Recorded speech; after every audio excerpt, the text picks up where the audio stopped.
अस्सलाम वालेकुम दोस्तों, मैं हूं उस्मान मंशा और आप देख रहे हैं रेसलिंग फीवर।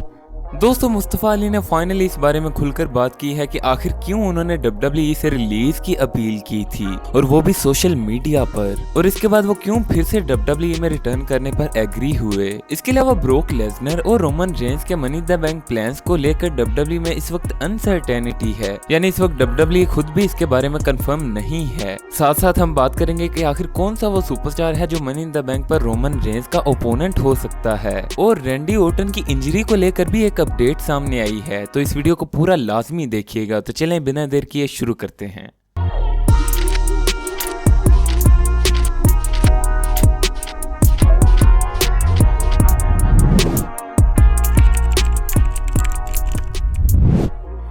तो सबसे पहले बात करते हैं the viper, the apex predator, the legend killer Randy Orton के बारे में। तो दी उजोस ने ना सिर्फ आरके ब्रो से उनकी चैंपियनशिप विन की, बल्कि मैच के बाद उन्होंने रैंडी ओर्टन और रिडल पर एक ब्रूटल अटैक भी कर दिया, जिसके बाद बताया गया कि रैंडी ओर्टन इंजर्ड हो चुके हैं। तो अब उनकी इंजरी के रिगार्डिंग एक अपडेट सामने आई है, जिसके मुताबिक रैंडी ओर्टन अब अपनी बैक इंजरी को लेकर स्पाइन स्पेशलिस्ट और न्यूरो सर्जन वगैरह से मिलेंगे और उनसे डिस्कस करेंगे कि आखिर उनका ट्रीटमेंट कैसे हो सकता है और वो आखिर कब तक पूरी तरह ठीक हो जाएंगे। दोस्तों, ये थी रैंडी ओर्टन की इंजरी को लेकर update. I think Randy Orton की इंजरी एक स्टोरी लाइन इंजरी है और WWE रैंडी ओर्टन को टीवी से ब्रेक देना चाहती है, जिसके बाद रैंडी ओर्टन रिटर्न करके रोमन रेंज के साथ मैच सेटअप करेंगे। सो लेट्स सी कि अब रैंडी ओर्टन कब रिटर्न करते हैं।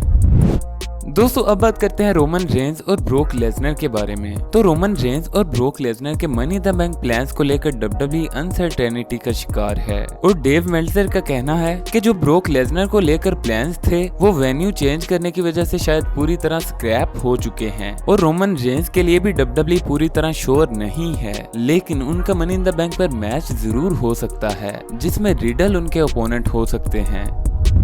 दोस्तों, फाइनली बात कर लेते हैं मुस्तफ़ा अली के बारे में। तो जैसा कि आप जानते हैं कि साल के शुरू में मुस्तफ़ा अली ने WWE से रिलीज की अपील की थी, और वो भी अपने ट्विटर अकाउंट के जरिए, यानी पब्लिकली उन्होंने WWE से रिलीज मांगी थी। तो आखिर मुस्तफ़ा अली ने ऐसा क्यों किया और पब्लिकली अपनी रिलीज की अपील क्यों की, और इसके बाद वो रिटर्न करने पर किस तरह आमादा हुए। तो इन सब क्वेश्चंस के आंसर मुस्तफ़ा अली ने recently after the well podcast में किए। तो इस पॉडकास्ट के दौरान जब कोरी ग्रेव्स ने मुस्तफ़ा अली से पूछा कि आखिर क्यों वो पब्लिकली अपनी रिलीज की रिक्वेस्ट करने के लिए गए, हालांकि अगर प्राइवेटली चीजें सॉर्ट आउट हो जाती तो वो ज्यादा बेहतर था। दोस्तों, इस पर मुस्तफ़ा अली ने कहा कि मैं मानता हूं कि प्राइवेट कन्वर्सेशंस को प्राइवेट ही रखना चाहिए, लेकिन मैं पब्लिकली इसलिए गया क्योंकि प्राइवेट कन्वर्सेशन से कुछ नहीं बन रहा था। दोस्तों, मुस्तफ़ा अली ने अपनी बात में इजाफा करते हुए कहा कि मैं जानता हूं कि कुछ लोग ऐसे भी होंगे जो कहते हैं कि ये कितना अनप्रोफेशनल है जो इस तरह की बात पब्लिकली कर रहा है, लेकिन मेरे लिए इस पॉइंट पर आना ही एक बहुत बड़ा इशू था।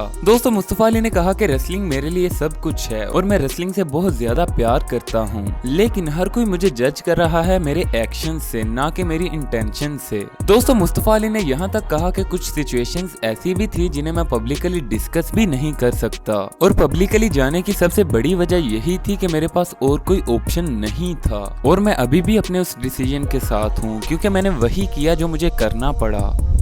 दोस्तों, इसके बाद जब मुस्तफ़ा अली से पूछा गया कि वो क्या चीज थी जो आपको वापस लेकर आई, यानी मुस्तफ़ा अली वापस आने पर किस तरह आमादा हुए, तो इस पर मुस्तफ़ा अली ने जवाब दिया कि रियलिटी ये है कि मुझे अपनी प्रॉब्लम रियलाइज हो चुकी है, और वो ये है कि मैं बहुत ही ज्यादा केयर करता हूँ। दोस्तों, मुस्तफ़ा अली ने कहा कि मैं बहुत ही ज्यादा पैशनेट हूँ। इन्होंने यहाँ पर सुपर पैशनेट गाय की टर्म को इस्तेमाल किया और कहा कि मैं चाहता था कि हर एक चीज पूरी तरह बेस्ट तरीके से हो, और इस बारे में बहुत ही ज्यादा सोचता और केयर करता था। लेकिन जब मैं WWE प्रोड्यूसर्स और परफॉर्मर्स के साथ काम करता था तो मुझे लगता था कि आखिर हम कर क्या रहे हैं, और मैं सोचता था कि अगर हम चीजों को इस तरह करें तो ये ज्यादा बेहतर होगा। लेकिन दोस्तों, मुस्तफ़ा अली ने इसके बाद कहा कि अब मैंने अपने पैशन को कंट्रोल कर लिया है और अब मैं अपनी बेस्ट एबिलिटीज के साथ सिर्फ अपनी जॉब कर रहा हूँ।